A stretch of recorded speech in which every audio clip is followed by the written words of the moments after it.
Hello folks, this is Dan from Fantastic Books.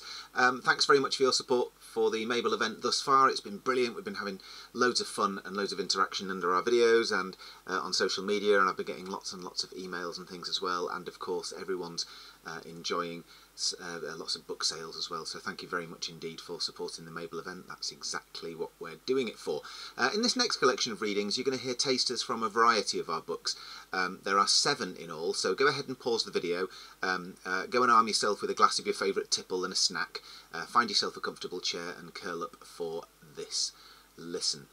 You'll hear excerpts from a wide assortment of different books, from young adult adventures to books dealing with adult-only themes. But don't worry, all the excerpts here are suitable for all ages.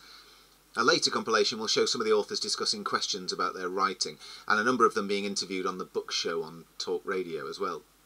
The first excerpt is from Makeover by Barbara Hudson. Excuse me, Barbara.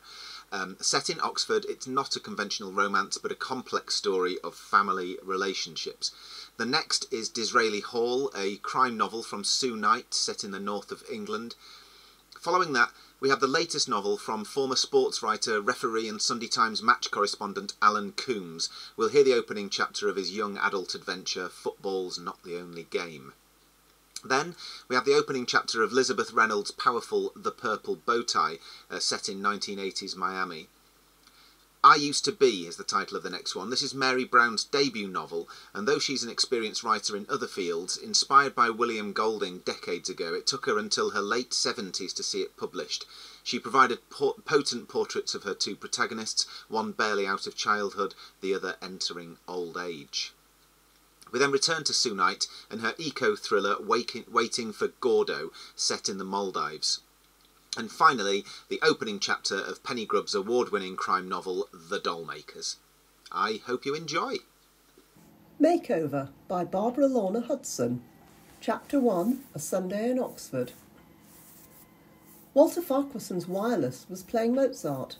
The first act, Così fan tutte, the aria Un'ora amorosa. He felt a rush of yearning for Sarah, which took the form of a flashback to those sweet lazy Sundays not so long ago, when they'd lain in bed till noon listening to music and making love. He realised he had a physical longing painfully strong, and was ashamed. But then he touched himself through his clothes and went up to his bedroom and brought himself to a climax. And after that he cried.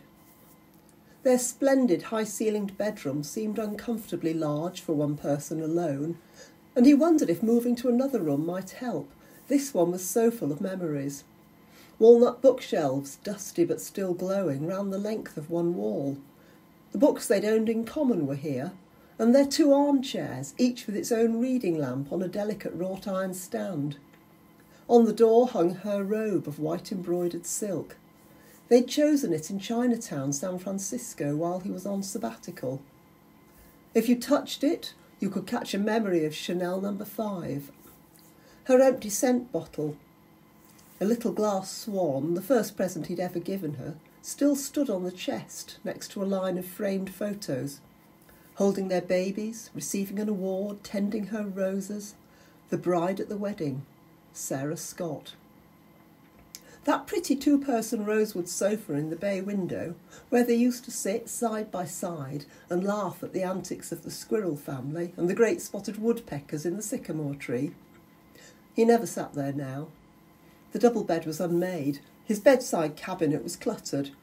A stack of books, a box of tissues, a bottle of pills.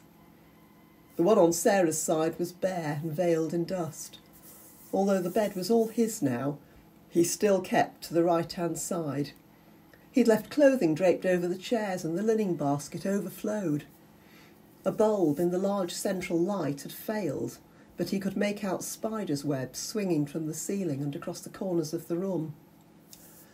I ought to ask the North Oxford cleaners to come back, he thought. It was a mistake to tell them they were no longer needed. Walter returned to his drawing room. The Fire in the Clearing by Sarah Scott. The Toy Library by Sarah Scott. The Ungentle by Sarah Scott. The Rows of Novels by Sarah Scott. Hardbacks, paperbacks and translations. They filled a tall bookcase. His armchair was placed where he could see them constantly. He'd moved all photos of Sarah into the bedroom because the sight of them made it hard to turn his mind to anything except his loss. If he absolutely had to have a glimpse of her, he could find her smiling face on the jackets of her books. Every day Walter Farquharson looked at these books and ran his fingers along their spines and remembered Sarah Scott, his wife. She hadn't changed her name to his, not for feminist reasons, but because she was already a published writer when they married, and it was simpler to stay Sarah Scott for everything. The only times he'd minded had been when people assumed they weren't married, for being married to her was the thing he was most proud of. I suppose I'm a vain man, he thought. I wanted everyone to know that this warm-hearted, brilliant person chose me. This Sunday, Walter planned to spend a few hours preparing his lectures for the week ahead. Then he would press on with fundraising for the Woman's Refuge, begging letters and calls to people he might persuade. And his daughter or son would probably telephone. This was the high point of his weekend. But first he scanned the columns of the dating agency in the Independent, looking at the advertisements from women aged 40 to 50 years old. Sarah had been 47, only 47. She had been dead nearly 2 years, and he was that same age now. I'd never want anyone to take your place, but dearest Sarah, you'd understand, wouldn't you? He asked the silent books. They waltzed on golden sunset sands. There was a sort of glistening sheen, so perhaps it had been raining, and perhaps more rain was expected. For the maid and the butler, the singing butler, stood by with big black umbrellas. The gentleman wore an evening suit. The lady wore a slinky scarlet gown, and she had bare feet and long scarlet gloves. Lucille wished she could be on that beach, in that dress, with the wonderful man and the 2 servants. All she needed was a lucky break, a chance to meet the right man. He'd have to be rich, and kind to her, that went without saying. She'd like him to be posh, too, with a plummy accent and gentlemanly manners. In pride of place, above her fire of realistic logs, this picture was her comfort and her inspiration. A housewarming gift to herself. It cost her nearly £100 at that classy little shop in Henley. Perhaps she should try to sell her other picture, the Green Lady. Long, thick, dark hair, rather like her own, warm red lips, flared nostrils. A little horsey looking, as were hers, unfortunately. She loved the golden collar and the exotic gown. The picture was clever and striking, and it had belonged to her mother, one of the few nice things her mother had owned. But the green-blue face could seem a bit unhealthy, even scary. Maybe she should replace it with something encouraging, more like the singing butler. Some artwork that fitted in better, with the lovely silk orchids and the glittering display of bottles and glasses on the sideboard. Lucille looked round her lounge and took stock of her life. She'd finished paying for the off-white 3-piece suite and the floor-length satiny curtains and the deep pile-fitted carpet.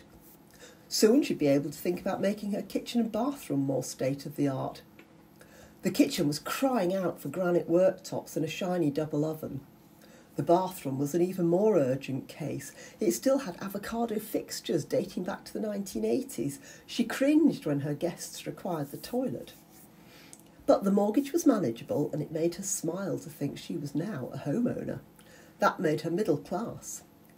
Once she would not have dreamt she could come so far. If her mother could see her now, she'd be over the moon. The only thing missing was the man. She called herself the merry divorcee, but she got frightened when she thought, what if I lose my job? What if I get ill? Then who's going to take care of me?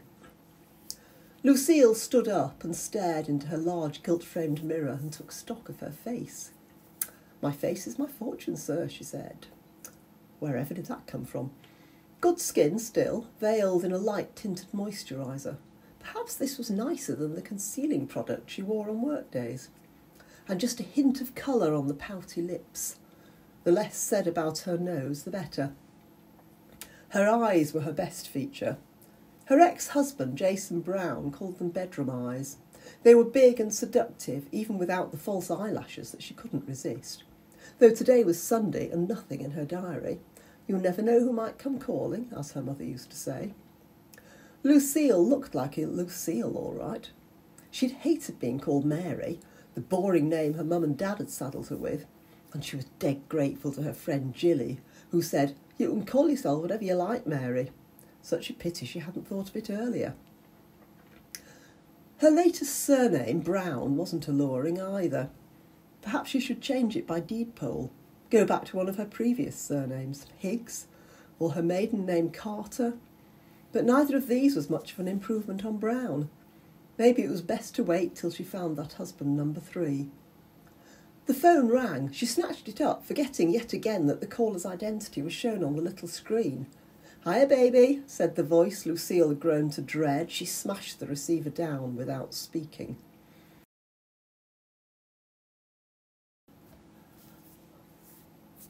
"Walter, can you come to supper next Sunday? We've asked 2 of my colleagues and their wives. I want to make them feel welcome. They're new to Oxford. Marcia hasn't seen you for ages, and this is a chance for you and me to have a quick chat about the women's refuge. Not ideal, I know, but you'll get a good meal. It's Marcia's turn to cook, and we can sneak off to my study for half an hour." Well, to be honest, Mike, I'm not sure. You know, I haven't felt much like socialising since Sarah... I can imagine it must be hard, especially when everyone else is in couples, but we intend to ask another single person as well. A woman? Well, yes, but no matchmaking, I beg you. We wouldn't be so crass. And anyway, Marcia says Lucille's a nice woman, but she's certainly not your type. Just think of it as a meal and some company and a chance to make progress with the refuge. If you want to leave early, we'll understand. Walter felt obliged to accept the invitation. Unsettled and unhappy, he did something he often did these days. Like a child reaching for its security blanket, he thought. He leaned across and chose one of Sarah's novels at random off the shelf and looked at her photo on the jacket. Afterward. It was her last book, and the title evoked a bitter smile. This was the one whose proceeds Sarah donated to a domestic abuse charity after a visit to the refuge where their cleaning lady had found sanctuary. He recalled how distressed Sarah had been when she returned. The officer in charge had made Sarah promise to keep the address a secret.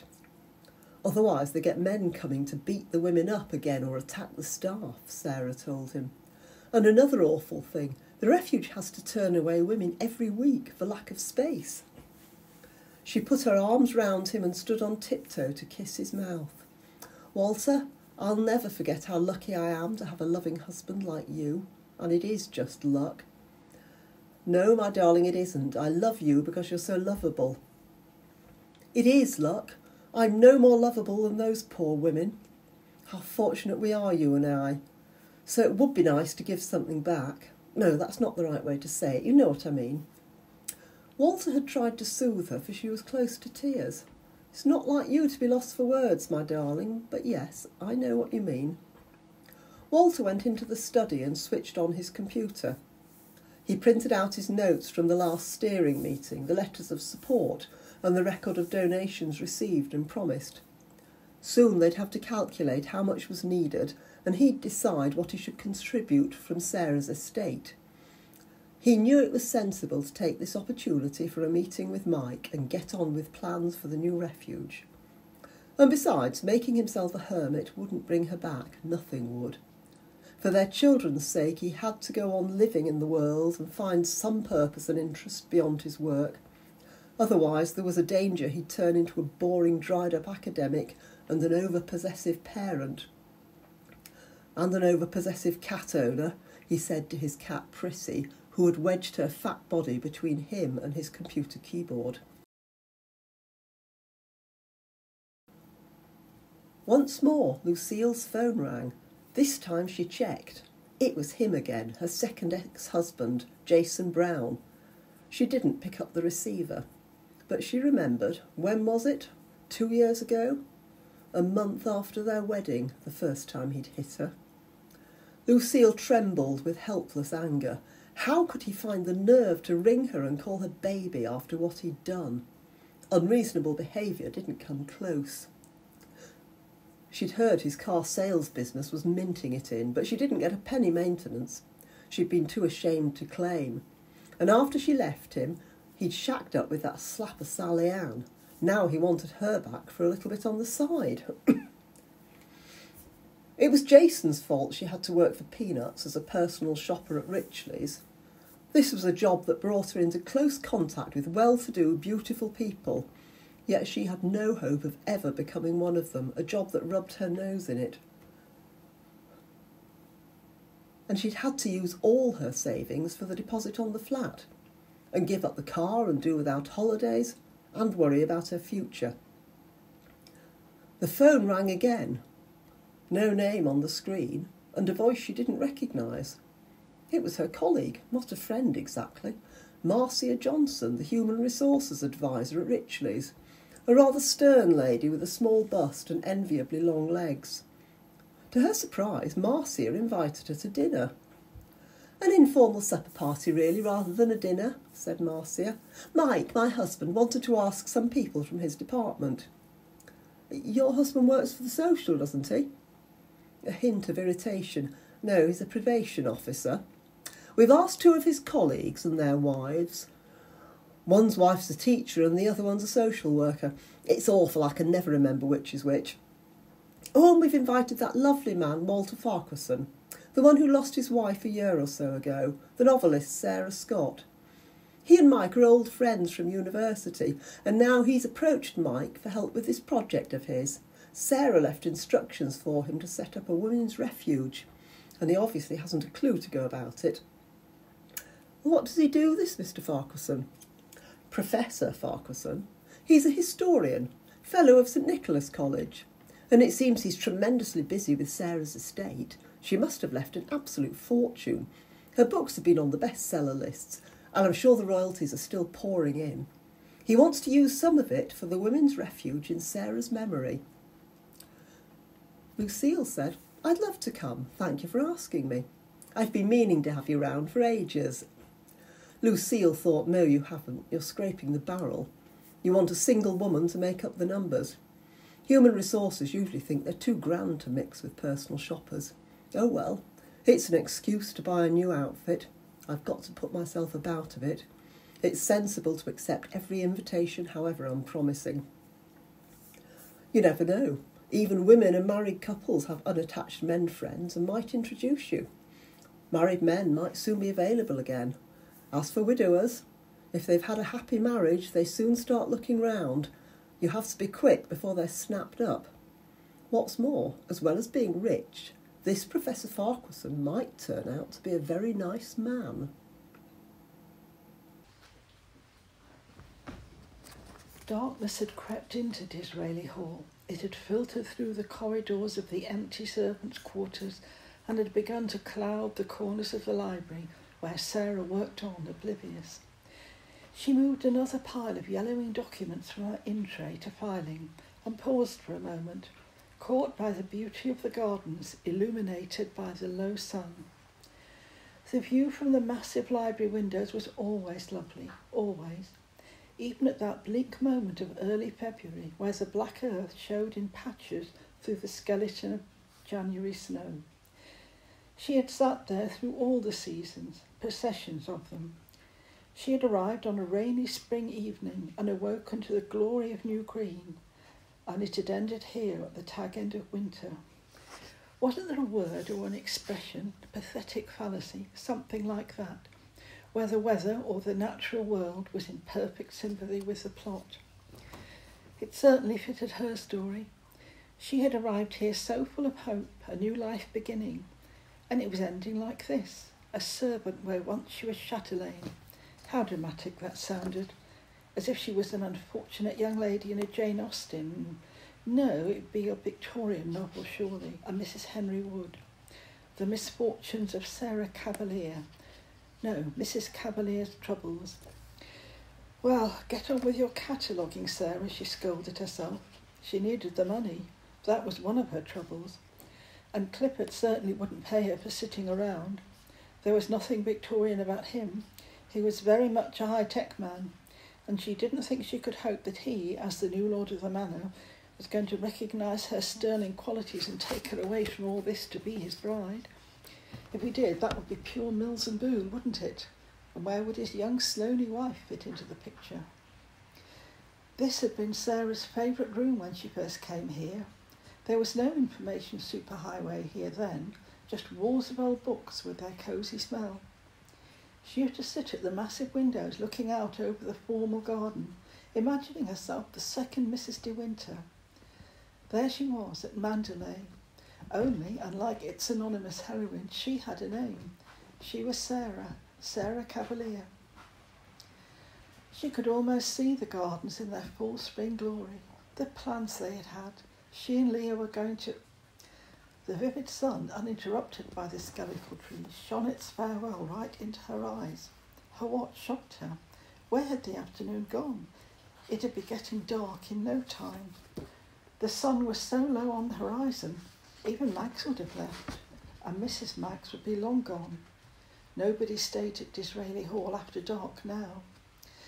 Sarah began to switch off computers and unplug things. Come on, machines, hurry yourselves up, she bustled impatiently at them. Shadows were dark in the corners of the library.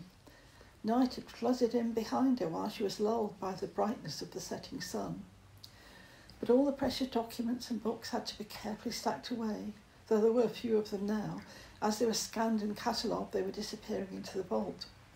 Clifford considered the library to be an unsuitable and unscientific place to keep valuable old books and papers. In fact, he, Clifford Cavalier Betts, the last, or was it the latest, of the Cavaliers, found Disraeli Hall itself unscientific, unsuitable, and generally unsatisfactory, and was emphatically doing something about it. Sarah was a small cog in the wheel of his library plans. Clifford's arrival to claim his inheritance had made her feel for a moment that she was a protagonist in a different sort of story altogether, the Canterville Ghost.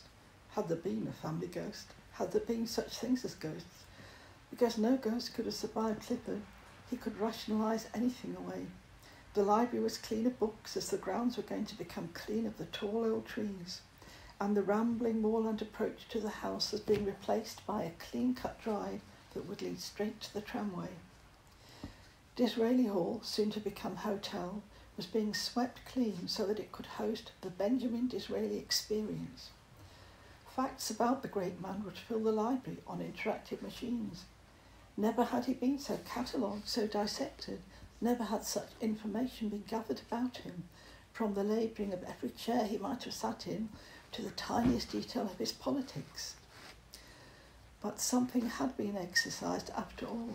Benjamin Disraeli himself, the feeling Sarah had had of his once presence here on that fleeting but fateful visit, her sense that the past was not as distant as we thought, that it impinged on the present at every moment. That had gone, and it had taken with it Sarah's last feeling of regret at the loss of Disraeli Hall. Finally, everything was safely put away, switched off, sealed in. Sarah shivered. The library, never warm, was chilling down rapidly as the sun went. She looked round. How dark it was. She wished she could let herself out through the French windows and just leave via the gardens, although they would be getting dark now. Anyway, she couldn't. The windows were locked and she no longer had the key. She would just have to let herself out the back by the servants' entrance. No problem. Or was she now as nervous of the night as any old-fashioned Victorian heroine? Was that all that marriage to Leo had done for her? Oh, and she must make sure to set the downstairs alarms. Derek Maggs would have done the rest. It was oddly frightening to set an alarm in a dark house when you knew you were on your own. All sorts of horrible possibilities. Come on, Sarah. Lights off, computers off, everything put away, French windows locked, alarm set. Sarah looked back into the room, her hand on the light switch, and fought an impulse to go and check the window locks. She knew they were locked. They were locked when she arrived. She hadn't touched them. And no one had been in the library apart from her, not even Ava Maggs, making a pretence of light dusting. What was wrong with her? She never used to be like this. She used to be Sarah Dexter once. Right. And she would be her again. She would. And she would be her again. She would. She would not give in to this obsession. She was not going to turn the alarm off and check the window locks. But the invocation to her single self failed, and Sarah was compelled to check every window and the massive glass doors. She was startled by the darkness of the garden. Why did they never think to fix up some lighting out there? Well, they did, of course, and they were going to restore... No, now was most definitely not the time to be thinking about the past. It was as if she'd gone from Mandalay to Hill House by another wrong train of thought. Sarah, stop it now. All done. The room was shut down, secured, safe for the night. The alarms were reset. All she had to do was walk down the corridor to the old kitchen. It was a low, cosy corridor, part of the farmhouse that had been the beginning of Disraeli Hall many centuries ago. Quiet in its creams and browns, it had nothing of the cold splendour of the frontage. It led to the door that had been the Berlin Wall between master and servant, and beyond it was the surprise of the second staircase, which wound up to the servants' tiny bedrooms. She thought it was such fun, finding she had a second staircase. Sarah hesitated at the door. Come on, she rallied herself. It's getting darker by the minute. I need to pick Annie up from the brats at 5. Just a quick step through that pool of darkness at the bottom of the stairs, and she would be inside the little scullery with its wooden sink and constant stagnant smell. The light switch was right inside the door of the main kitchen. Why did she never do anything about this awkward area? Why did M.A.B.L.E never mention it? She moaned enough about everything else. If only there was a full complement of servants, just to hear sounds of bustling life ahead of her, and light, and a jolly cook and a scullery maid. A fierce cook and a sullen scullery maid would do. Even Mrs. Danvers, even Mrs. Maggs. Sarah nearly laughed out loud at the idea of Ava Maggs as Mrs. Danvers, endlessly brooding over her lost mistress. Ava couldn't lose mistresses fast enough. Men are so much easier to manage, could well be a Magsian proverb. Laughter dispelled the fear that seemed to linger in this part of the house, and Sarah felt better. She was not leaving this light on, turning the kitchen lights on and coming back to turn this light off. She was not. That would be utterly pathetic. Next thing, she'd be back in the library checking all the doors and windows again, and there'd be no reason why the whole pantomime shouldn't go on all night. Everything was locked, turned off, alarmed, fine-tuned behind her. She was turning the light off now. She was taking the few steps through the pool of darkness at the bottom of the stairs to the next light switch. Then she would be into the back kitchens and away home. There was nothing here to be afraid of. Nothing here now, anyway. Why did the last words she wanted to hear come into her mind at just the very moment she didn't want them there? There was nothing to worry about. There was no one in Disraeli Hall but Sarah, and no one could get in now. There was that now again with a disturbing resonance. There was that now again with its disturbing resonance. No one could get in now without triggering enough noise and neon lighting to bring Maggs from the gatehouse and probably a fleet of police cars from the town. Clifford was a very important person after all. Right, Sarah, she ordered herself, take a deep breath and go. Darkness swallowed everything up as the light clicked off, but 3 steps and she would be reaching for the kitchen light switch. It would be just about there. And instantly, paralysingly, she could feel in her palm the memory of the clicking of another light switch in the dark. The clicking and the clicking, but no light. And all the time that terrible scream ringing in her ears. She had woken up in the dark bedroom, the scream echoing and echoing. She had grabbed for Leo, but there was no one there, just an empty space in the bed beside her. She had reached for the bedroom light, found the switch instantly, and clicked, and nothing, only darkness. Sarah could remember the feeling of cold. She had been so cold. And the silence of the house. She shivered. She was cold now. And the house was as silent as the grave where Leo...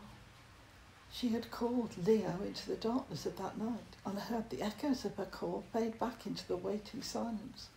And then she had heard the footsteps coming slowly up the stairs.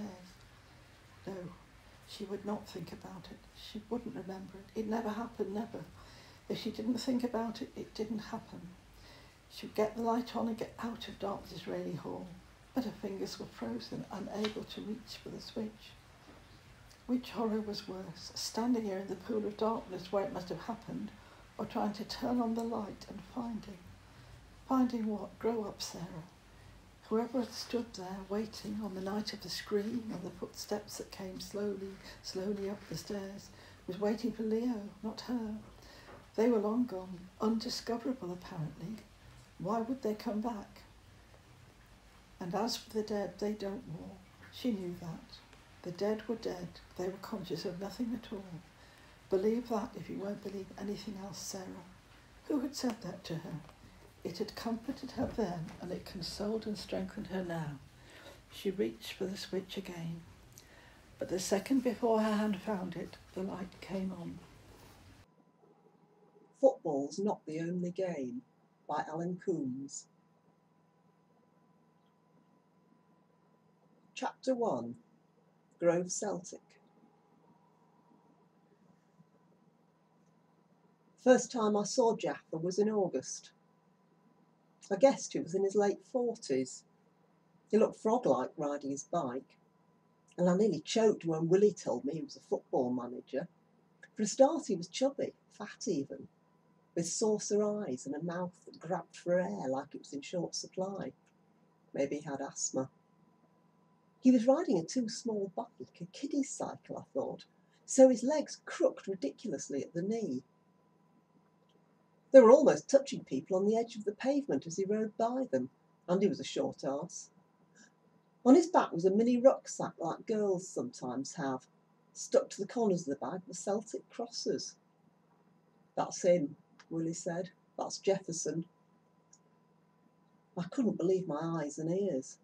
When Willie had first told me about this footy team that was starting up with a new manager taking over, I'd pictured somebody like Roy Keane, all screwed up eyes and mean expression, fit and 40.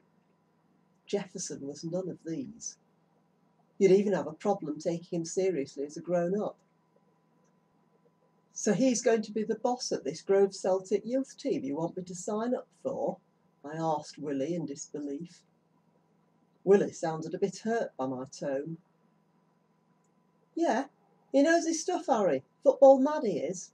Don't judge a book by its cover."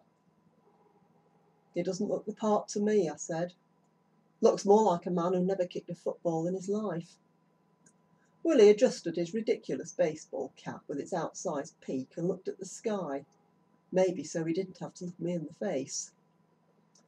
"Rain a-coming, mate," he says. "Where to now?" Willie wanted me in that team, whatever it took. We'd had about 10 phone calls that summer wanting me to sign up for various youth teams. Not to mention the visits from a couple of scouts, Villa and Vale. Talk about sublime to the ridiculous. They all wanted a bit of me. Without blowing my own trumpet, everyone says I've come on a bomb as a teenager and I'm a natural with a football. I'm fast and fit and could do more tricks with a ball than a seal in a circus. But it hasn't always been like that. I knew what Willie was angling for with his where to now. He wanted an invite to our house. To start with, he fancied my sister like mad. Our Trudy's nearly 22, 6 years older, and well out of Willie's league anyway. But being brought up a well-mannered girl, she gives him the time of day. She's nice to him rather than giving him the bum's rush. Willie, being a shy guy and short of experience of lady friends, interprets this as a come-on. I haven't the heart to spoil his day, week, month life. But he hasn't got a prayer, so I let the situation take care of itself. The other thing with Willie, real name David Williams, is that his dad is a head teacher, which means he has to watch his language whenever he's at home. He gets fired on from all sides. "I'm not letting you go out in that. David, I don't like you talking like that. Homework finished, David." Like most of us, Willie does an occasional cuss and swear, and there's no chance of that kind of freedom at his house. 2 years ago, Willie, his sister and his parents came up to our area from Portsmouth, and I was the first person at our school to become mates. Everyone else was taking the mick out of how he talked, calling him yokel and wurzel. Not me. I soon worked out that Willie was a football nut and supported Pompey, who was still in the Premier League at that time, so what did his accent matter? Football and knowing your stuff was everything. Most kids these days support Man U, Chelsea and Liverpool and Spurs and the arse. To them, support means buying an expensive top and standing up and shouting at the telly during match of the day. Pathetic. No way is that a real supporter. Mount Academy, the school Willie and me go to, plays mainly rugby. Why? It goes back to when the Mount was a fee-paying school for posh kids and rich families. Then they took in kids who passed the 11 plus. Suddenly rugby wasn't the only sport. Rugby's our tradition, boys, Roy Scott, our sports teacher, told us when we were sprogs in year 7. For the first 5 years at the Mount, I had to make a pig's ear of playing rugby to make sure I didn't get picked for the school team and my Saturdays were free for football. It wasn't hard to screw up. Scrumming down meant sticking your face next to some smelly kid's arse. Line-outs meant trying to out-jump giants who thought nothing of elbowing you in the goalies. I was not game for that game. Football is a game for gentlemen played by thugs, Scotty used to say, whereas rugby is a game for thugs played by gentlemen. Thanks very much, Scotty, I must be a thug, I said under my breath. When I was last year at primary school, I signed up for an outfit called Horton Rovers and was selected as the second team centre forward. At times, it seemed like Horton Rovers' reserve's main purpose was to make the goal differences of the other teams on the table look respectable. The second game I played for Horton was a 22-1 defeat. I am serious. It's still the record score in that league, and I was a part of it. It got to the point where Ashley United, our opponents, top of the league at that point, were turning the match into a joke. They teased us with the ball until we would fall over in the mud trying to retrieve it. The one goal we got, their left-back scored in his own net in the final minute, said he felt sorry for us. I had never felt so disrespected and humiliated as I was that day, and I swore it would never happen again. Looking back, that was the turning point of my football career. Look, son, I've watched you play and you're just not good enough, Dad said to me. You don't have the shooting or positioning skills, you're just not a natural forward. I was devastated. Dad had always backed me to the hilt in anything I did. Footy, school, fallouts with mates, pocket money. And now he was calling me crap. He must have seen my face collapse like a burst balloon. On the other hand, he said, I've watched you mucking about in the back field with the lads, and you look not bad at tackling and clearing the line. Why don't you focus on defence? That way you can organise at the back and make sure your team never loses 22-1. I worked and worked on my game through that summer, getting kids to try and run past me in practice games. Dad took me on the back field and worked on my ball skills. He even made me play with no boot on my right foot, so that when I tackled him, I went in with the left. One way or another, you need to become a two-footed player, he said. I ran miles along country lanes where we lived, just to get in shape, and I practised basic skills, kicking and heading for hours on end. Nature played its part. I shot up like corn after a storm. I suddenly got the knack of linking up eye and hand and foot, otherwise known as coordination. The next season it took just 3 games to get the centre-back position for Horton Rovers' first team. Suddenly old man Richardson, who had never given me the time of day before, smarmed up to me and told me I was special. But the truth was that guy and his brother made my skin crawl. Instead of just being one in a crowd of kids kicking a football, I was the one taking charge now, barking orders from the back of the defence. Stand on him, Jacko. This one's mine. More players on the right side, please, now. I started to stand out, and mates were telling me things like, you could be a professional one day. Disentangling myself from Horton Rovers was not an easy job. Richardson was a piece of work, and I wanted nothing more to do with the cheating bully, but he wasn't going to let me off the hook easily. He knew I was a class player now, a damn good one, if I say so myself. You haven't paid your subs up, he said, so you can't leave. You can't sign for anybody else till you've coughed up what you owe us, said his ugly brother Alan, who helped him run the teams. I asked him how much I owed, and he said it was 58 quid. It was a downright lie, and we both knew it, but like my dad said, they've got you over a barrel. What happens if I don't pay? I asked Richardson one day. We'll report you to the league, and no one will touch you with a barge pole. So I took it out of the money I was saving for my holiday spend. It was like these black guys who buy themselves out of slavery. At least it meant I was a free man, free to join this new team Willie had been telling me about, Grove Celtic. They played in the same league as Horton, the Youth Alliance, but Willie claimed they would be run properly because Jefferson was a proper manager. How can you be sure? I asked him. My dad knows him. Says he's a churchman, a congregationalist. He knows his stuff. Dad says he's okay. Like I say, Willie's dad was a head teacher, and you could run with that. The first ever meet of the new Grove Celtic was to be at the community centre that late August evening, a week after I'd first set eyes on Jefferson. Willie and me scoffed the sarnies my mum had made for tea, picked up our sports bags and headed out. Oh, Willie paused to say ta-ra to Trudy on his way out of the house. He never gives up, that lad.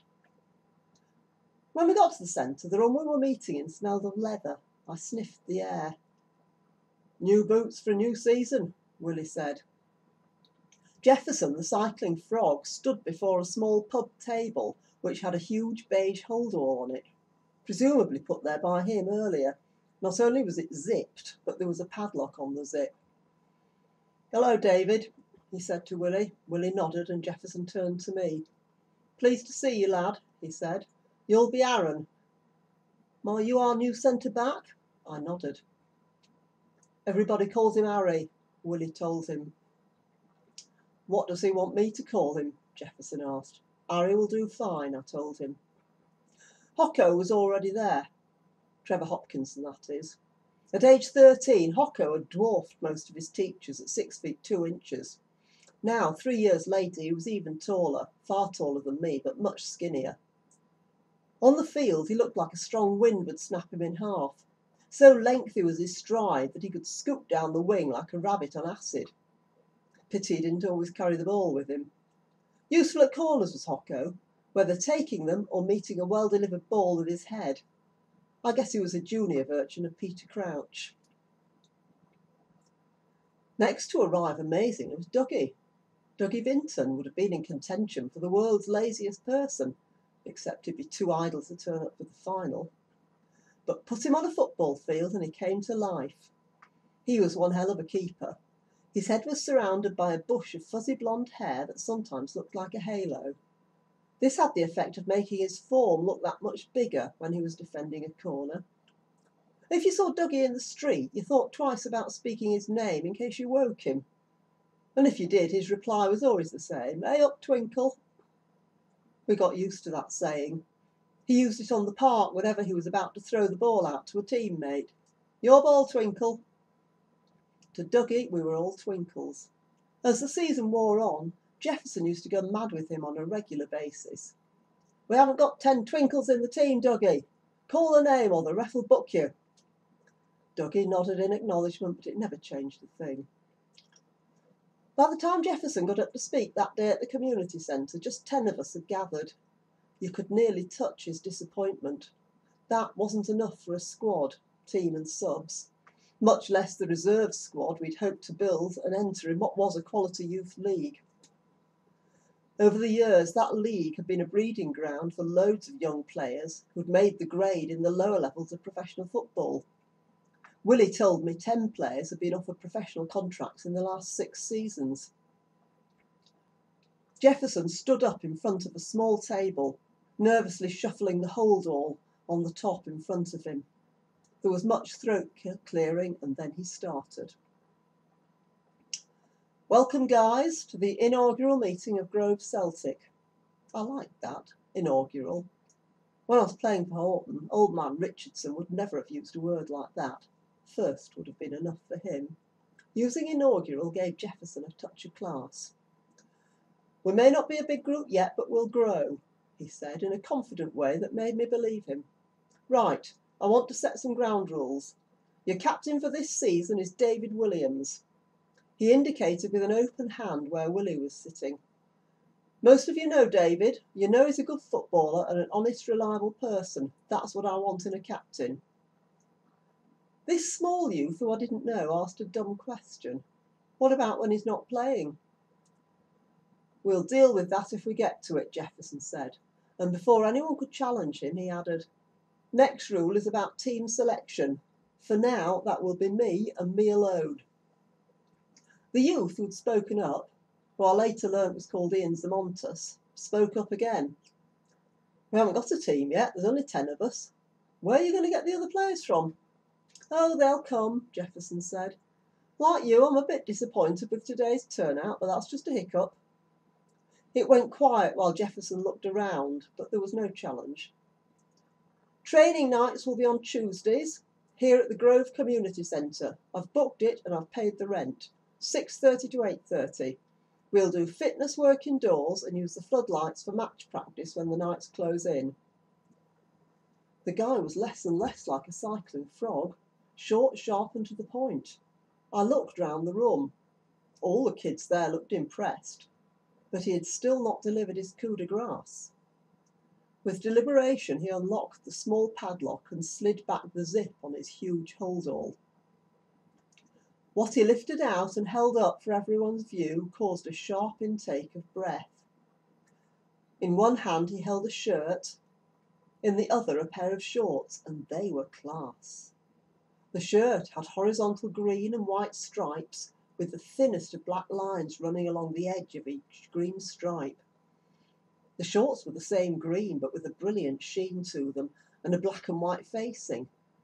I could see now the relationship to Celtic, and why Jefferson had chosen Grove Celtic as the club name. Quality, said Zamontas, the gobby kid. He didn't go to our school and he lived on North Side. I could see he might get under my skin, but I was to be wrong about that. Smugness invaded Jefferson's face. He knew kit like this meant the word would spread like wildfire. It was great gear and must have cost him an arm and a leg. What about Horton Rovers? Dougie asked, sticking up his hand as though he was still in school. What about them? They train here. They're not going to like it if we do as well. Old man Richardson will blow his top. Dougie was right. Richardson was known for his temper, and he managed Horton, my ex-team, with the assistance of his younger brother Alan. Alan was something else. He once thumped me when I was playing for them because I scored an own goal. I hated him from his designerless stubble down to the greasy tops he never changed. We're booked at the centre for Tuesdays, Jefferson said. They've got Wednesdays, so it's not a problem. Anyone not turning up for training will not be picked to play in the match that week, and that's a rule. Most of us brought our stuff for a kickabout, but Jefferson said he hadn't booked the practice pitch. No matter, a few of us changed in the bog and went to the field across the road. Who turns up an hour later, just as we were leaving the centre, but Bernie Ball? Somebody must have texted him. A bit of smart gear and Bernie was on board. I'd moved through school from year 7 with Bernie. He had everything going for him, good looks, a natural sportsman, bright at schoolwork, and parents who were loaded. He headed across the room towards Jefferson and signed up there and then. Me and Willie hung round so we could walk across the road with Bernie when he was finished. Well, we have a decent striker, I said to Willie. Bernie Ball's on board. When he remembers to turn out, Willie said. Willie was smart on most things, and I was glad he was captain. He was fair, though, and being his buddy did not guarantee me a place in the team. I might be a top defender and have scouts on my tail, but that wouldn't cut ice with Wills if I was playing crap. When the form filling was complete, Jefferson locked the bag of gear in a cupboard. From the same cupboard he took out his fold-up bicycle, not a kid's bike at all. He was pretty adept at setting the bike up, which surprised me. For a little fat man, he moved quite snappily. The last we saw of him was wobbling across the road, sticking out an arm to show that he was turning right. How did you meet up with him? I asked Willie. Church Youth Club, Willie said. He came looking for kids to sign on. Did he get many? Yeah, one or two, Willie said. The big quiet lad at the back, Kenny Baker, and Black Walker. Black Walker, I said with surprise, not having seen him at the meeting. He wasn't there today. Maybe he had schoolwork to finish. You know what his old fella's like. There were two Walker kids in our year at school. They were unrelated, but both had the name David. Through the years, to avoid confusion, their hair colour had become their defining names, Black Walker and Ginger Walker. Black was no good at any other sport than football. What a player, though. He stalked the field like a panther, shrugging off tackles and spraying passes where others could not even see an opening. At school, he was a genius. It wasn't fair that he had to sit the same GCSEs as Black Walker because he had a photographic memory. Ginger Walker was big and intimidating, and that was what made him an effective stopper between 11 and 15. But Ginger had softened up of late. Word was that he was just a big pudding, only pretending to be a hard man. Still, he had signed up for Grove Celtic, and maybe Jefferson could make a silk purse out of a pig's pudding. The Purple Bow Tie. This is an excerpt from The Purple Bow Tie by Lisabeth Reynolds, read by Penelope MacDonald. Chapter 1. Wet. Miami, Florida, August 1984. When the wind shifts in your direction, you've got to catch it and fly with it like it's your last breath. Rachel Preston blinked away the sea spray and yanked the mainsheet in close until the sails snapped tight with new wind. Let her blow wild and she'll free us. The wind racer cut through the choppy cauldron of whitecaps and rain-soaked gusts on Biscayne Bay. Coming about. She held the last syllable as a trail of sea drops trickled down her nose. I held on to her every word.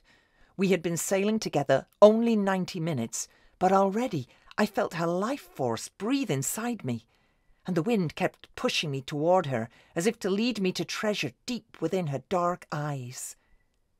My friend, Maddie Easton, who had invited me to race that day, tightened the jib as it plumped with breeze, the muscles in her back pulsing with power.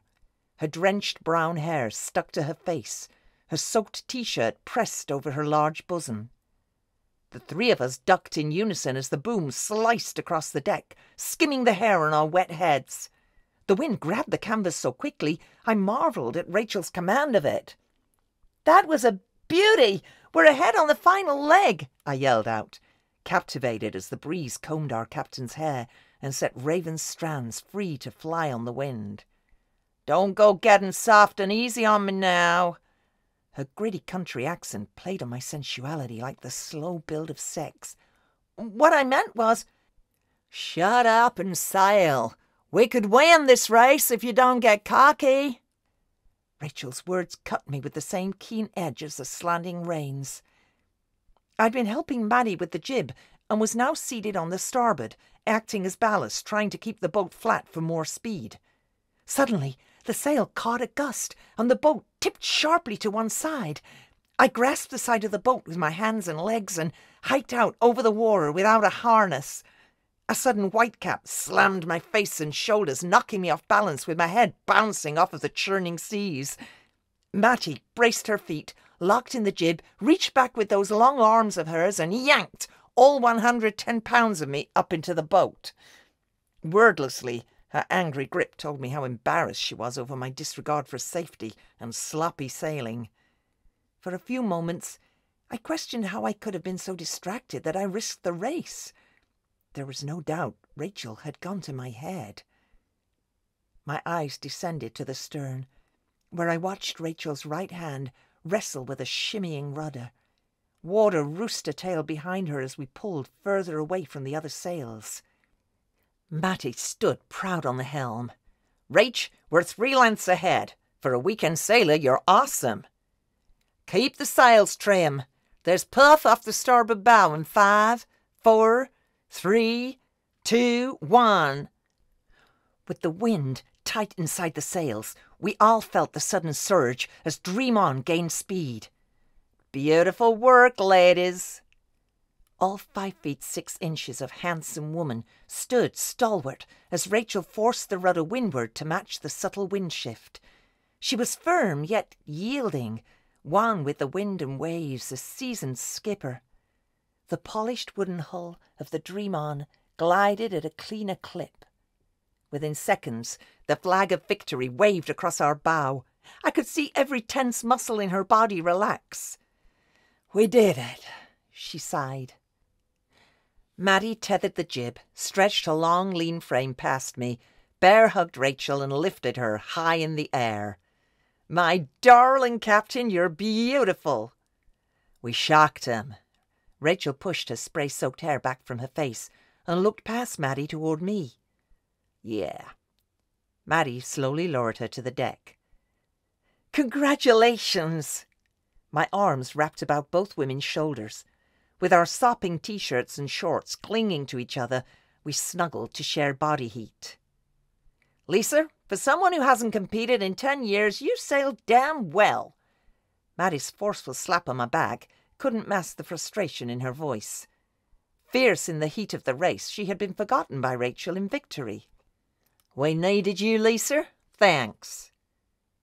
Now, as Rachel and I gazed at each other close up, I saw, concealed under that fierce, competitive spirit, specks of gold in her eyes and sensuous lips.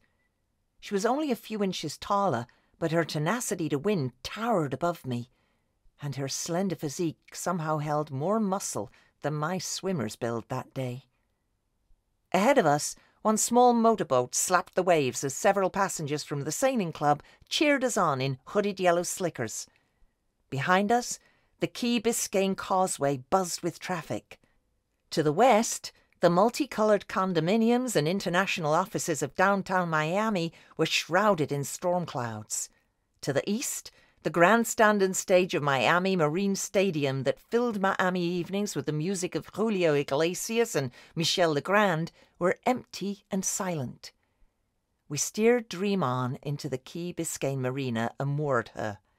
Then Rachel pointed to the clubhouse windows, reflecting thunderheads off the panes of glass, and said, "Let's go celebrate." After a boat ride back to the dock, we scattered to our cars for a change of clothes, then the ladies' locker room to dry off and freshen up. Before long, all three of us were dipping chips in the salsa and guacamole at the refreshment table in the dining room. Other female sailing crews came sloshing through the door with deck shoes squeaking on the polished wood floors. One sailor extended a congratulatory hand as she passed by. "Where did you find that wind?" A light laugh was Rachel's only response. Trays of deli sandwiches and sodas arrived. We helped ourselves and sat at a table in the corner. Now Rachel's hair curved under her chin. With a snug black tank top that accentuated the firmness of her breasts and the white sheen of her skin, she surprised me with a softer side.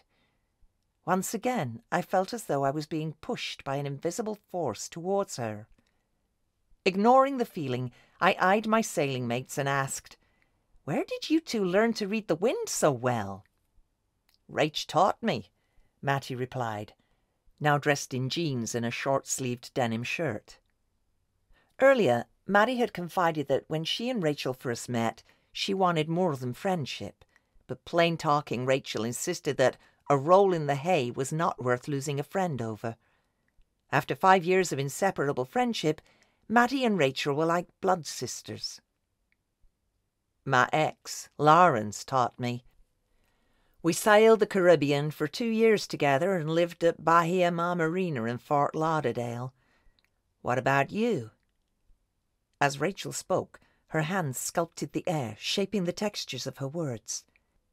Funny, my ex's name is Lawrence too.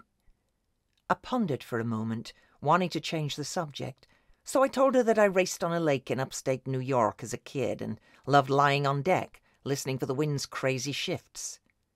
The wind's fickle, Maddie agreed. Rachel's face lit up. The wind is nature breathing, her way of telling us she's alive. I love her changing moods. Nature's hormonal, Maddie joked. Nature is every emotion and wouldn't be herself unless she expressed all of them. You mean she's a drama queen? With a big grin on her face, Maddie stood up. Ladies, it's been a hoot. Excuse me, but I got a production shoot in a half hour. Maddie and I had worked together for 3 years. She owned her own production company, which produced radio commercials for my sales staff. Not long ago, we had bumped into each other at Backstreet, a gay disco. After that, we were totally out and open with each other. We became so close that she even offered to match me up with her best friend Rachel. After giving Rachel a long hug, she placed her arm around me and whispered, "Good luck." I thanked her and watched her make her way from table to table, flirting briefly with a pretty blonde sailor on her way out. Not long thereafter, the sun broke through the clouds and spotlighted a stone patio overlooking the bay. A patch of blue in the sky and a clean gleam on the water belied the earlier stormy weather. There's just enough blue in the sky now to make a cat a pair of breeches. Come on, sit with me on the patio where we can chat in private. We white-dried 2 wrought iron chairs with paper napkins and sat there, drinking in the pink sunset and red wine. The conversation meandered through flashbacks of our lives. I admit that I sacrificed my own dreams when I fell in love with Lawrence's sense of adventure. In the mid-70s, we bought a Jeep and drove the Pan-American Highway from Mexico City to Santiago, Chile. Then we sailed the Caribbean from port to port. Rachel half smiled. My Lawrence was an entrepreneur. He worked hard. Unfortunately, most of his business deals fell through, but it wasn't his lack of luck that broke us up. There was a lot more to it than that. For one thing, I knew I was attracted to women. Rachel responded. My relationship ended 4 years ago when Lawrence boarded our boat with a prostitute. They both fell dead drunk into bed with me. Cozy, was it? I joked. We both laughed. As she opened up, my nerves relaxed, and I wanted to share some of my own vulnerabilities. After I left Lawrence, I dated men for a while. Then I told her about my fear of my feelings for women and how I'd finally come out with Loretta a few months before the divorce. She was a bold blonde who sold time for another station. She kept dropping hints about her bisexuality whenever I ran into her at broadcasting events. I remembered the moment her lips pressed against mine in that hotel ladies' room, the moment I knew I was gay, our lovemaking so sensual and erotic. But it was afterwards, I said, that I realized for the first time how vibrant the sunsets could be and how many highs there were in the songs I listened to on the radio. Persistence pays off in sales. And isn't it true that the stalls in luxury hotel bathrooms are extra roomy? I revelled as her lips curved in a subtle smile. Lawrence pulled me away from the country life. I grew up on a pig farm near Atlanta. Really? Well, Granddaddy Preston raised chickens too. The 5 of us lived a comfy life until Daddy went out one night for a pack of cigarettes and never came back. I was only 6 years old. That forced Mama to return to teaching high school English. I paid my own way through high school and college by waitressing. Paul, my older brother, worked as a parking valet and legal aid. Finally, he became an attorney. Wow. I digested her colourful history and told her that I grew up in Schenectady, where my dad was a family doctor and my mum loved planning spectacular parties for the medical society. Daddy and I sailed and travelled the world. Mommy stayed close to home. They both gave me the best of everything. So you were born licking on a silver spoon? I laughed self-consciously. At 4, I cracked open my first lobster at Martha's Vineyard. At 10, the comedians fussed over me at the Moulin Rouge, and Mommy spent big at designer boutiques to dress me up like a doll.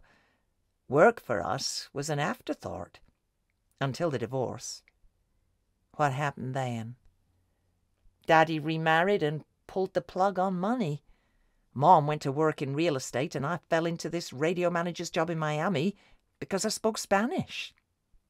I switched subjects. Any chance we're polar opposites? Better be more of a connection between us than that, she chuckled. But let's check it out. I'm a detail and point person. No surprise, I'm an administrator for a law firm in the Grove. The work pays well, but at age 36, my greatest desire is to be a film director. I work nights with Maddie, writing and producing television commercials. At least we have broadcasting in common. I wine and dine ad execs for radio commercial contracts and jump through hoops to keep my salespeople motivated. Lately, though, my biggest problem in life is that my BMW keeps getting broken into for the radio. Didn't I read that there's a theft ring paying kids to steal them? That may be the case with the first break-in at FIU and the second at my apartment in Kendal, but the third break-in was just plain funny. Really? After the first two, I kept a cheap transistor radio in the console to monitor the competition's commercials. One day, I went to the downtown BMW dealership to inquire about what they could do to protect against further thefts. I returned to the car 5 minutes later, and the transistor radio was gone. Someone had jimmied the lock on the passenger side. All for a peddling transistor radio? Granddaddy Preston would say that the thieves in Miami are as useless as hand shit on a pump handle. I laughed. After a couple more break-ins, my boss finally hired a detective because my wallet was stolen from my office as well. Did he think it was the competition? We never found anything conclusive, so now I've decided it's all just a part of the intrigue of living in Miami. Then I half-jokingly laughed at myself. Hope I'm not caught up in some CIA caper. I've always wanted to know a spy. James Bond, I'm not. The truth is, at age 34, I want to write the great American lesbian novel. Will I have to take a cold shower after every chapter when I read it? I blushed. She registered mischief in her eyes and shifted her tone. When you mentioned Loretta, I thought of my first lady lover, Charlene. She was a tall redhead. It was all over for me one night when she let that pink terry robe fall from her curvy derriere as she stepped into the shower. She paused, then looked directly into me.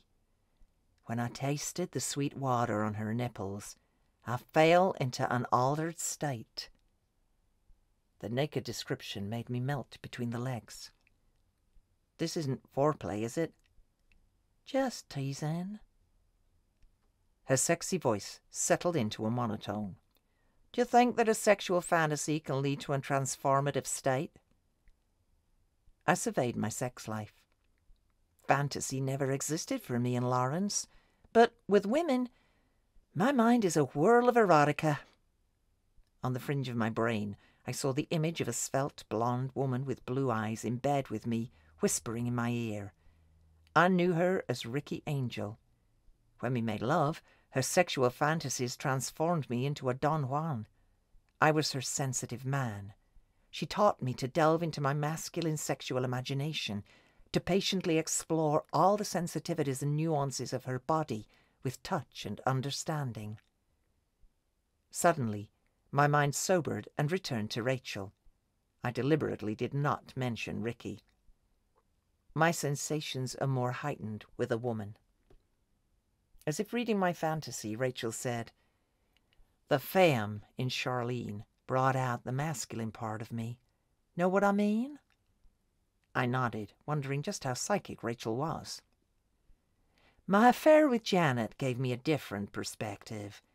She was so butch, so take charge, that she controlled our love-making. I grew softer and enjoyed letting her have her way with me.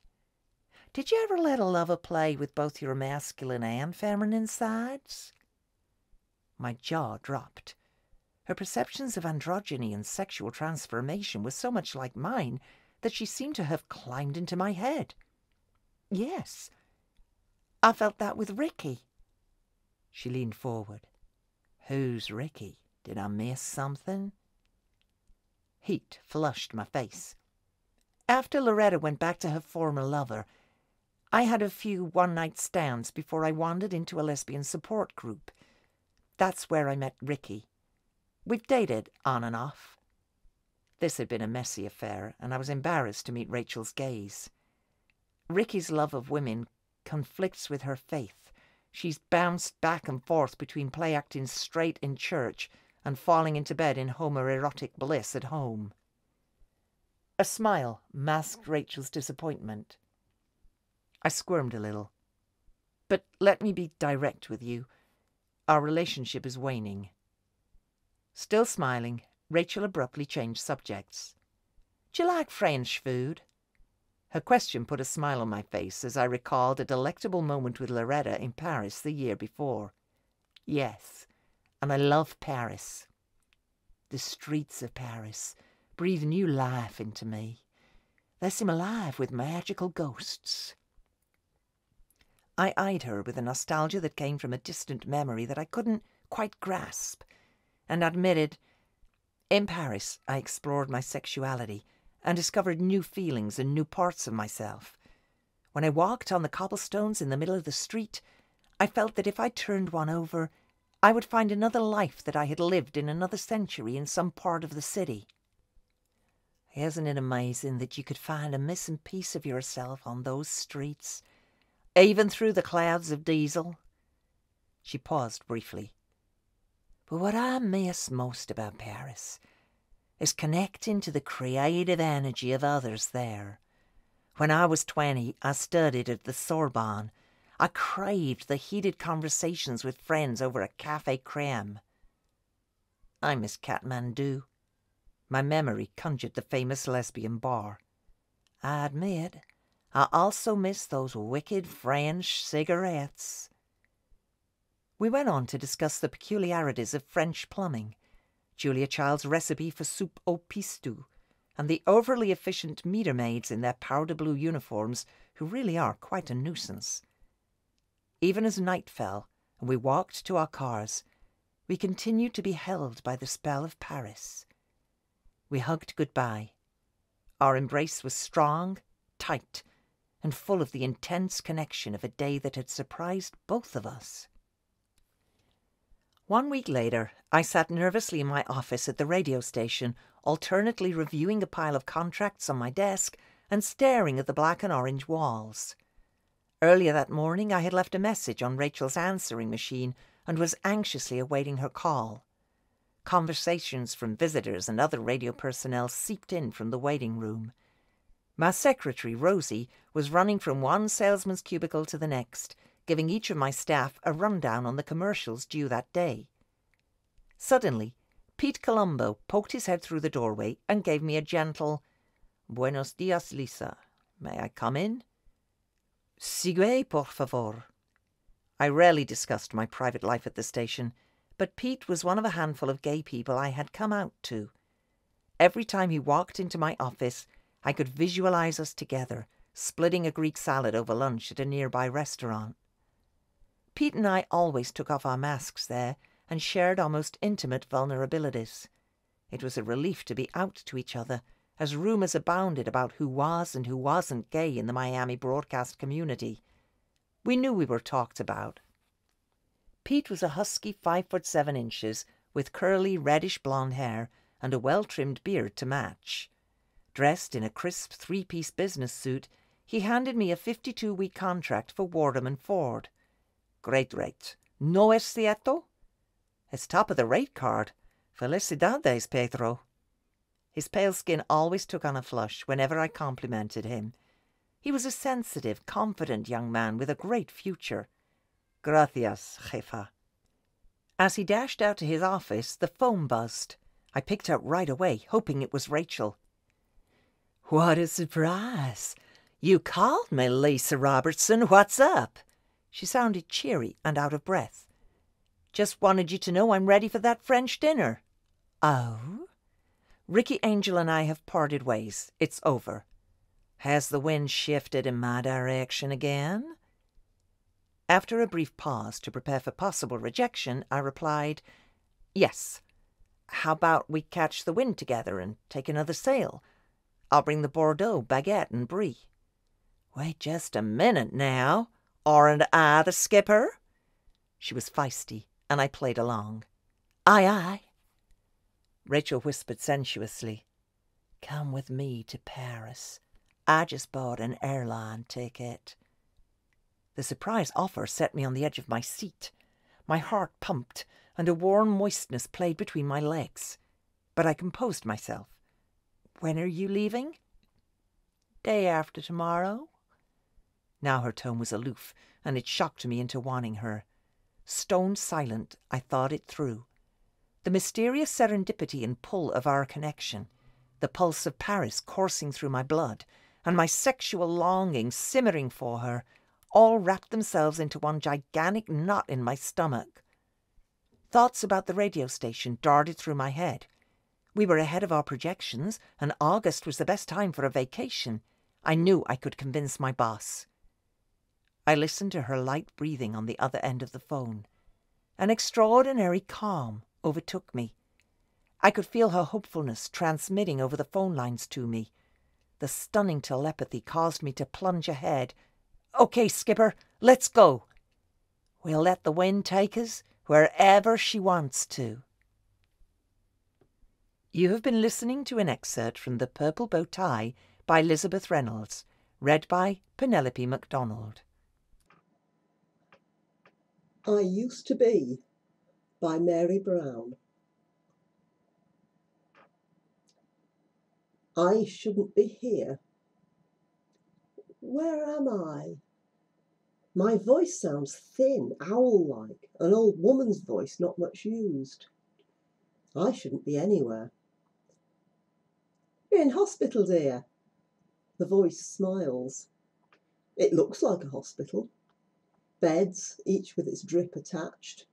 Miniature water towers like those that used to feed the thirsty steam trains of my childhood.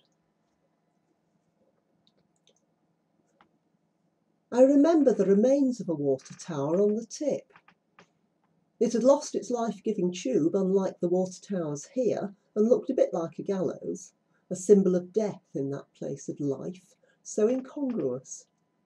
The tip, that triangular piece of wasteland, seen from any train approaching any large railway station. On two sides, the lines diverged as they made their ways to different sides of the country, carrying the connected to their connections. On our tip, the third, shorter side was bounded by a decaying terrace of Victorian houses, some boarded up awaiting demolition, some housing a few of society's rejects. The girls no longer watched the trains, just as those who raced past, thinking they knew where they were going, lost in their laptops, didn't see the no man's island tip, or appreciate its anarchic yellow ragwort. Sometimes trains stopped for a while outside the station, and we could see the empty faces of passengers, like people in a queue, exasperated. When someone waved to us, the girls would make rude gestures back. Later they ignored them, stopped being interested in the silent quarrels, the kisses, children's screams or other dramas behind the double-glazed windows. The crew had long ago ceased to bother that someone might see them, that they might be in trouble for trespassing on the tip. It was their tip now, their shack. They were safe from the real world, or perhaps this was their reality, their escape. I needed that too, needed them. Away across the lines, beyond the rusting gasometer, was the hospital, with its dire warning looming above its surroundings. Where I am now? The girls didn't see beyond their tip, where among piles of ancient rubbish, buddleia bushes struggled, pale violet rather than the flamboyant purple of suburban gardens. Here and there a pathetic echo of a tree, possibly a silver birch, defied the coal dark soil, which seemed to grow nothing else but straggling thistles, nettles, and the ubiquitous ragwort. I saw the tip as a kind of island. Like all islands, it was approached through treacherous waters, yet it kept its islanders safe. Like all islands, it had its Caliban, its noises. Cayley's crew brought to this scar from an industrial past their present troubles, their scarred lives, and somehow found strength to cope with the terrifying realities of the world beyond. The girls of the crew would sit on upturned milk crates, those old-style metal ones, and share their miseries and frustrations. I was never sure why they allowed me to come and feed the cats and listen, but at the time it seemed natural. The tip and Kaylee's crew gave me back my life, just as it helped the crew to cope with theirs. There we could just be.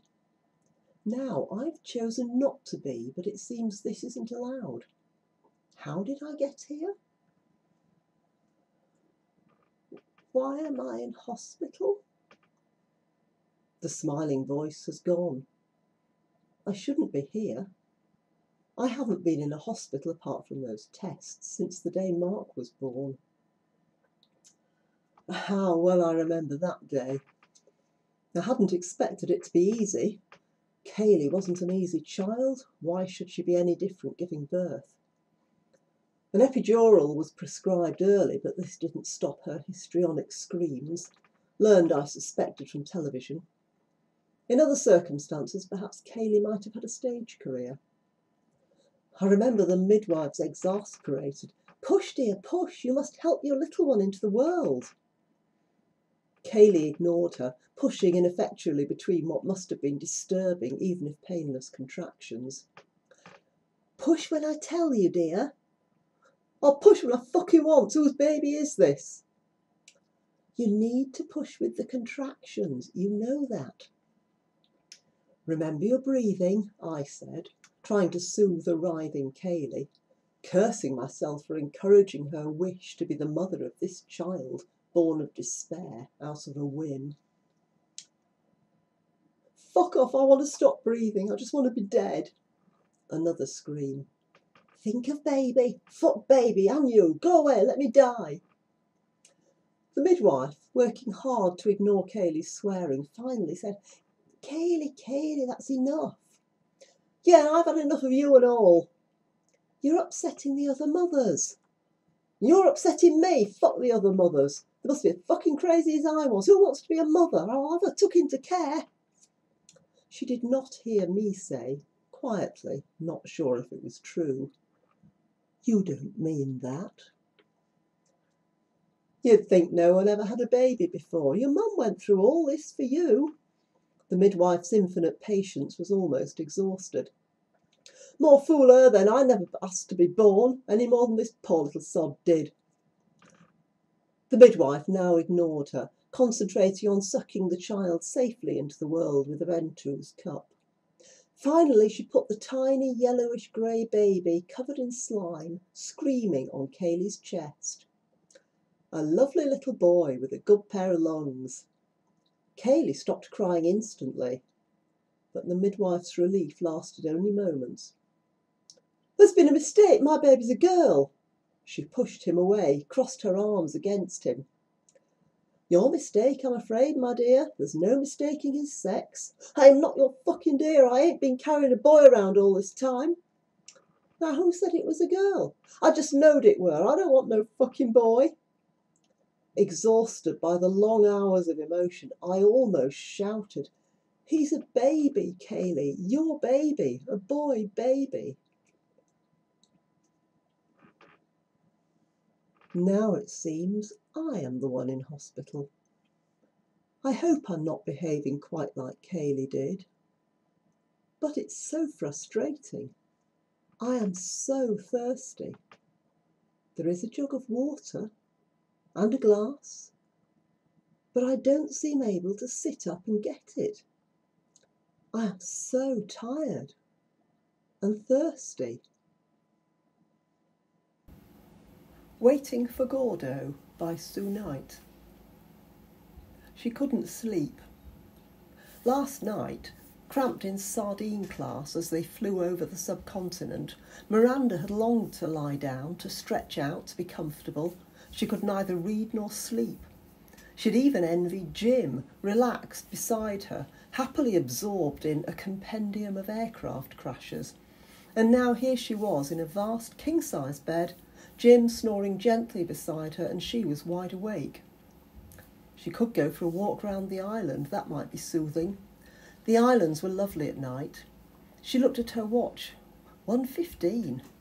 Yes, she'd have to do something to while away the hours before Jim's alarm clock went off. It would whir loudly at about 5:30, so he'd be all set for a pre-dawn dive before the real day's diving started. She rolled carefully off the bed. The marble floor felt slippery under her feet and almost cool, thanks to the efforts of the ceiling fan. There were a few ants in the bathroom, and something larger and more cockroachy putting itself discreetly behind the mirror. "Don't bother me and I won't bother you," Miranda promised, looking at her undefended feet. The bathroom was a bonus, all in marble, with a wonderful arrangement whereby there was only half a roof, so that tropical plants grew inside the room, and they could look up at coconut palms while sitting on the loo. The glass was cunningly tilted so that the rain wouldn't fall on the occupant of the toilet seat, but would be channelled into the surprising flower bed that flourished inside the room. Yellow and white oleander flowers nodded cheerfully at scarlet hibiscus. Brilliant. Why didn't all bathrooms have flowers growing in them? It meant the room was always steamy hot too, no cold chills or cold tiles under their feet when they had their shower. The small island had been a pleasant surprise altogether. Their party of divers had been met at the little jetty by smiling white-coated staff with tall, cool glasses of lime juice perfectly sweetened.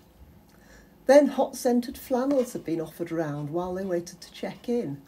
It had been wonderful to get some of the stickiness of travel off. Jim had got his villa near the dive shop as requested, so they were on the other side of the island from reception, which meant a whole 5 minutes' walk to the restaurant. The villas were set at intervals around the edge of the island so that everyone had their own stretch of beach, and there were 2 shops. There was the little utilitarian postcards and things you've forgotten to pack shop, and a pretty marble room selling island artefacts, which included a tiny beauty salon. There was even a library reading room next to them.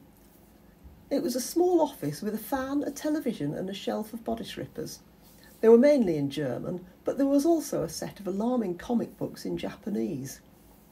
Miranda hoped she would be noble and donate all her holiday books to the island at the end of their week. It was about time an English shelf got started.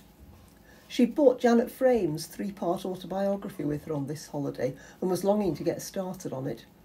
Maybe one day she would be able to donate a copy of her own novel if it ever got written. Her recent success with a series of articles about the expatriate life had got everyone telling her that she ought to write a book, a thriller, a potential Hollywood blockbuster. Jim took a party of scuba divers to a small tropical island every year, so if it was possible to write a novel on holiday, that could be a production rate of a book a year. But what on earth to write about and who? The island air was as hot and wet as the warm-scented flannels she had been greeted with. It smelt of the frangipani blossom that covered it. These were towering frangipani trees, not the bushes of their expat home. Here pot plants grew to giant size, but the villa, one room with marble bathroom, felt wonderfully cool. They had both spent ages in the bathroom under its Niagara of a showerhead built for 2. There was hot water aplenty. It felt like sweet water too, not sieved seawater, such as they'd had in their company villas, but real water, although drinking water had to be bought in bottles from the bar, which gave the male half of Jim's shoal of divers the perfect excuse. It was cheaper to drink the beer. Perhaps she should have had a beer or 2, and then she might have been sleeping as soundly as Jim. Miranda tiptoed out of the bathroom, keeping a wary eye on the large golden cockroach, which seemed to be watching her just as intently from behind the mirror. Perhaps there was a whole gang of cockroaches inside their little hide, all watching her through binoculars. "It's a red-haired Miranda," they'd be exclaiming geekishly. "Its colours are fading and it's past its prime," as they ticked her off in their people-spotting albums. Yes, they were a middle-aged shoal of divers these days, and as they grew older and larger, it seemed that their yearly tropical islands grew smaller and younger. This one was in its very first tourist season, and Jim's shoal were among its first divers ever. Surely, if there was a thriller to be extracted from these dive holidays, it should have been written way back then, when they were all younger and more adventurous. And in those days, she'd slept soundly. But now she'd slipped completely out of sleep mode. There was nothing for it but a walk around the moonlit island. Miranda jumped as something scuffled and pattered on the shallow roof, something small. Rats, the boys would say, hoping to startle the girls. But she thought it was the flying foxes out hunting in the moonlight. She slipped on sandals and her light robe, got the key from Jim's bedside table and locked the villa door behind her. There were signs up all over the islands now, even this one, so innocent and new, warning you about locking the door, not leaving bags unattended and all the rest of it. A reminder that the serpent was still in the garden. Miranda would walk along the white sand, cool in the moonlight, and watch the light on the water, the phosphorescent fish moving to the perfect rhythm of their shoals. She would splash along the water's edge in her sandals. Jim always advised against going barefoot into the water here, even the shells could be deadly. No, however lovely it looked, it wasn't paradise. She stepped through the mangrove and frangipani that laced the edge of the island, but found no beach, only a silver moon glinting on restless silver water. The tide was really high. It was just a few feet from their front door. Perhaps the island beaches had got smaller. Jim thought that the beach on last year's island had shrunk since the time he and the shoal first visited it, but Mal the dentist didn't think so. So was this just the usual high tide? Did you get tides so near the equator? Miranda tried to reach back to the geography lessons of her faraway convent school days, but nothing helpful emerged from storage. She would have to walk round on the inner path, the luggage path.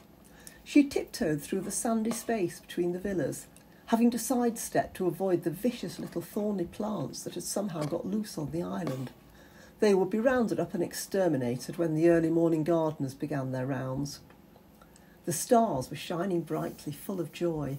The moon was startling, appearing through gaps in the trees, silvering the path in front of her, disappearing behind a drift of cloud, then lighting her way again. And the silence. There was just the beat of the sea against the island edges, murmuring behind the circle of chalets.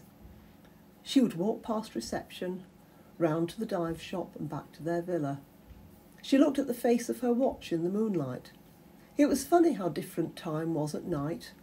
1:30 in the afternoon had a certain feel to it, and a colour, a kind of beige perhaps.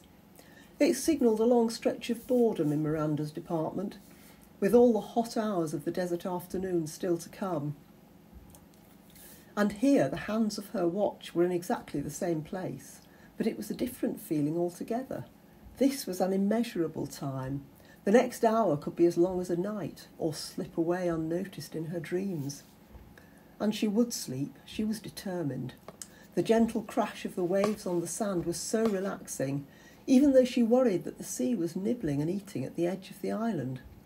Miranda wondered if there were rabbits on this island too. Last year there had been a few on their bigger island. She'd enjoy being able to feed them after dinner. She and the other girls would bring carrots and lettuce from the salad buffet. Something was rustling in the undergrowth alongside her. Or beside her, it was hard to tell. There would be fruit bats here, of course, and some birds, and scuttles of crabs. The worried face of the moon looked down, glowing in the night sky. You might well look worried, moon, Miranda sympathised. You can see just what we're doing to the earth, but above you the stars maintain their joy, and they see much further than you do. The ocean beat on as the bushes stirred beside her. Miranda thought of Chessman, their fierce Arabian cat, how he would follow her and Jim on their walks, keeping as close as a dog would. He would love it here, rustling through the undergrowth after her. What would he make of the hermit crabs? Probably, knowing Chess, he would be rather unkind to them, unless the first one he met gave his nose a good sharp pinch, in which case he would simply pretend that they were beneath his notice. When she was away she missed Chess, and she felt guilty for leaving him. He was her baby since Emily left. But there were always the fish to feed. At last year's island there had been shoals of baby sharks that hung round in the water under the dining hall bridge, turning upside down and savaging their toast crumbs with great charm. Yes, she would surely find fish to feed, and birds, and maybe rabbits. And she would have the pleasure of 7 days away from housework and the department. She would have time to read and write. She was no diver. She came for the peace and beauty of the islands, especially at night. Miranda jumped as the undergrowth beside her rustled and splashed suddenly. That couldn't have been a wave, not this side of the villas. The polar caps weren't melting that fast. She decided to try for the beach again. And yes, near reception there was a sliver of clear silver sand, enough to walk along. Now she could watch the soothing sea and the moon on the water. The rustling was on the other side of her now, almost like some animal that had splashed out of the sea in panic at her approach. She must remember to ask Jim if there was anything here that could do that. Miranda yawned. She would pretend it was chess, here with her in spirit, if not the flesh. There was a whirring noise in her ear, and a large golden cockroach flew past. She wondered if it was the little chap from their bathroom. The tropics were so insecty. She yawned again. Sleep was beginning to seem a real possibility. She would count chessmen as she walked round and see if that helped. The hypnotic waves and the rustlings and purrings of chess did their work. By the time number 32 began to come round again, Miranda's eyes were closing. It was getting darker, and she stumbled a little, getting a sharp jab from something thorny growing by the path. Those wretched little bushes. They were not very user-friendly things to find here on Paradise Island. The clouds were thickening now. Perhaps they would have rain.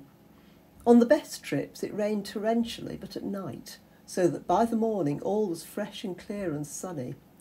The shoal required sunny days on holiday, despite having 364 days of unrelenting sunshine in their desert town. This was a puzzle to Miranda. Now she could hear the rain pattering quickly after her, drowning out what? Nothing? Just the wind on the water. Wind in the crackly clumps of bamboos. The door of number 32, fragrant with frangipani, swam into view, and Miranda, forgetting the large rustlings of the sea and the small rustlings of the land, tucked herself in next to Jim and fell into a deep and dreamless sleep. The Doll Makers, Chapter 1. The words changed on the long drive north. Annie's determination did not. In the ladies at Leicester Forest East, where she stopped to top up, coffee for her, water for the car, she pulled a comb through her hair and practised what she would say. Dad, I have bad news. It was the antithesis of the old coming home fantasy, where her short-cropped hair would be a little longer, her 5 feet 2 inches would be clad in a smart business suit, and she'd smile as her father said, I always knew you had it in you, Annie. She'd failed his every expectation since she was 8 years old, and now at 28 she was about to turn his life upside down. The early morning sun made a mobile oven of the car, and the journey became hotter and stuffier. The blower gave her tepid air and hot engine smells before beginning a clatter like a death rattle. She clicked it off. By the time she reached the M6, the traffic eased, allowing more space to rehearse the scenes in her head. From Lockerbie to the outskirts of Glasgow, she listened to the ghosts of future conversations. It's not me, Dad. It's Aunt Marion. Your aunt? What's she to do with it? Incredible that her mother and aunt had been sisters. Annie sometimes studied her own reflection for whole minutes at a time, trying to cut away her father's features and see her mother. But there was nothing she could home in on. Her mother must have been small and slight like her aunt, yet not like her at all, or her father could never have loved her. And her father wasn't over tall himself, only just made the height requirement when he joined up. But he was stolid and had a stockiness Annie could see in herself. Though she made good time, Glasgow was well awake and bustling. The traffic demanded her concentration as she drove through and out towards the ferry docks. Cars bounced up the ramp as seabirds screeched overhead, then swooped in squabbling bundles on the water's surface. She nudged her car onto the deck and climbed out to spend the few minutes of the crossing up on the foot passengers' walkway where she leant on the rail.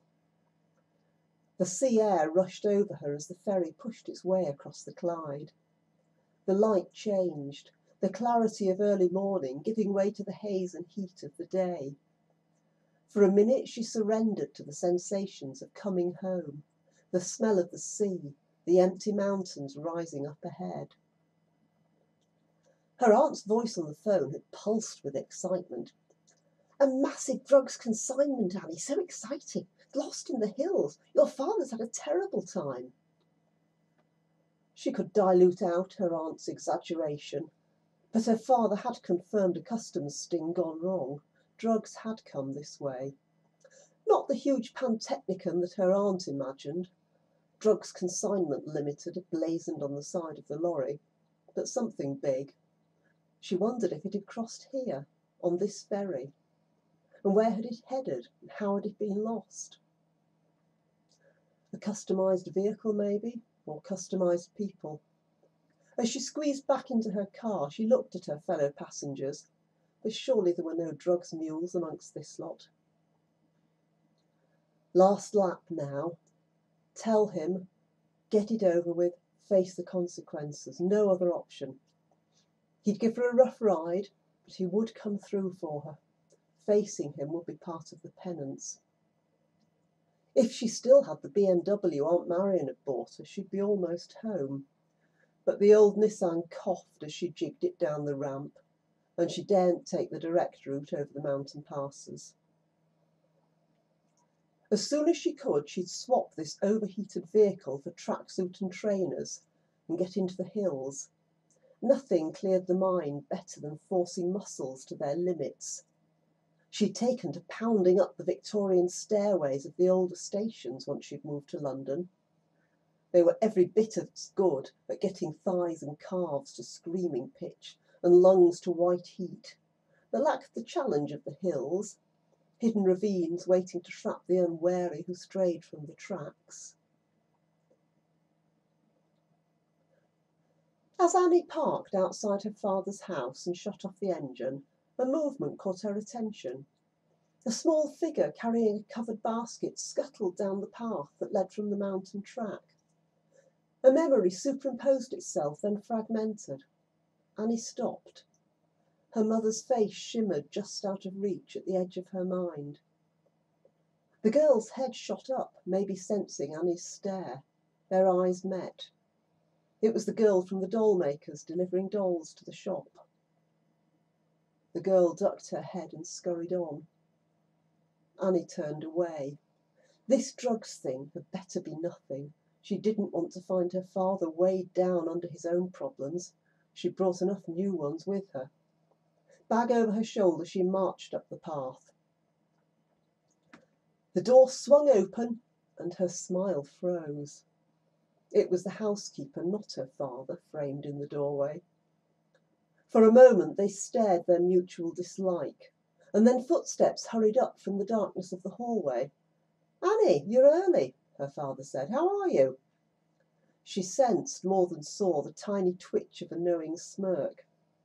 Mrs. Latimer might be the stupidest woman alive, but animal instinct told her Annie was in trouble. Bad news, Dad? She swallowed the words. Fine! She greeted her father with their customary arm's-length hug and brief touching of cheeks. Dad? The moments slipped away. "I've to do a couple of hours this morning," he said, with an apologetic nod to the jacket of his uniform as he tucked his warrant card into the pocket. "I wasn't expecting you so early. You have a rest after your journey. We'll go down to the pub at lunchtime." "Ah, you've set off in the middle of the night to be here by now." This from Mrs. Latimer. "There's nothing wrong, is there?" "No, everything's fine." Annie gestured towards the bag where her running shoes hung by their laces. "I'll go out for a run, get the journey off me." Down to the pub at lunchtime, just like old times. She turned and looked Mrs. Latimer in the eye, catching a shaft of disappointment. Mrs. Latimer thought she'd scented a false trail. Annie didn't allow herself to feel smug. The afternoon found Annie lazing outside the pub, a pint of heavy in her hand, legs stretched out. The vast expanse of the loch spread in front of her, the sun glinting off small waves, the incoming tide hustling pebbles along the shore. Children raced about, their laughter and shrieks overlying the rhythmic slap, slap, slap of water against the wooden landing. She breathed deeply, trying to relax, wanting to eavesdrop on other people's conversations if she couldn't be alone. The voices wouldn't come together. They were a blurred backdrop to the rhythmic slapping of the water, the low growl of the pebbles. The loch stretched out in front of her, dark, cold, untouched by the heat of the day.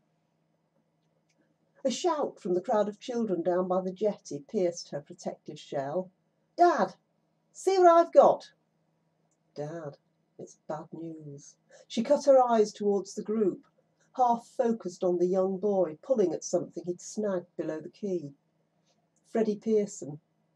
She had a memory of him outside the shop, playing a pseudo-gruesome tug-of-war with another child, where a straw doll jerked back and forth between them and eventually ripped apart. Then she saw her father, his stocky form framed in the doorway of the pub, blinking as he stepped from the gloom of the bar to the bright sunshine. She watched as he wandered over. This was the perfect opportunity. "Dad, I've bad news." "Dad!" Freddie Pearson's voice ripped through the summer breeze at a volume that couldn't be ignored. Annie saw Freddie's father glance over his shoulder, rolling his eyes in good-natured exasperation to his mates round the table.